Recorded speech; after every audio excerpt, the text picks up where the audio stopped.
जय Bhim guys. तर हा आहे माझ्या डिसेंबरच्या स्टोरीचा पार्ट 4.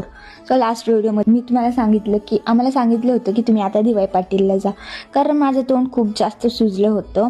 सो मग आम्ही डी.वाय. पाटीलला गेलो. तिथे डॉक्टर म्हणत होते की तुम्ही हिला लवकर आणायला पाहिजे होतं दवाखान्यात. सो हिचं तोंड खूप जास्त सुजलं आहे, कारण माझे अप्पर लिप होते का, त्या लिपमध्ये खूप जास्त स्वेलिंग झाली होती. सो त्याच्यामुळं ना ते बोलले की लवकर यायला पाहिजे होतं तुम्ही. तर पहिले मी ज्या दवाखान्यात गेले होते ना, तर मला ज्यात गोळ्या दिल्या होत्या का, त्याच्यामुळे ते हे जास्तच झालं होतं असं त्या डॉक्टरांनी सांगितलं. आणि माझी मम्मी जी आहे ना, माझी मम्मी अशी खूप जास्त स्ट्रॉंग आहे. आणि माझी मावशी एकदम, तिला छोट्या गोष्टीला लगेच रडायला येतं.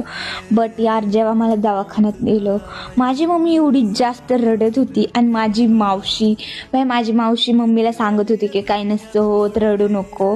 आणि जेव्हा मला आतमध्ये चेकअपला नेलं तर सो मावशीच सोबत होती माझ्या, आणि पप्पा आणि मम्मी बाहेर रडत होती. यार, असं सीन झालं होतं.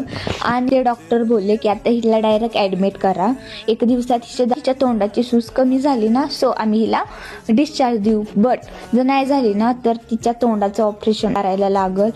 सो भाई, मला एवढी भीती वाटत होती, बट मी दाखवत नव्हते. आणि नंतर ही गोष्ट माझ्या बहिणीला आणि काकीला माहिती नव्हती की मला दवाखान्यात नेले आणि ॲडमिट पण केले, कारण ती आणि आरती दोघे शाळेत होत्या. सो नंतर ना स्कूल सुटली, त्या घरी येत होत्या. आणि आत्या, म्हणजे माझ्या मम्मीची आत्या ना, मला बघायला येत होती दवाखान्यात. सो त्यांना त्या रस्त्यात भेटल्या.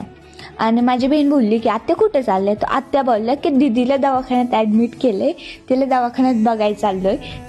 तेव्हा माझ्या बहिणीला कळलं की अरे, दीदीला ॲडमिट केले. त्याच्या पुढं जे घडलं माझ्यासोबत ते ऐकण्यासाठी फॉलो करा. Okay, bye.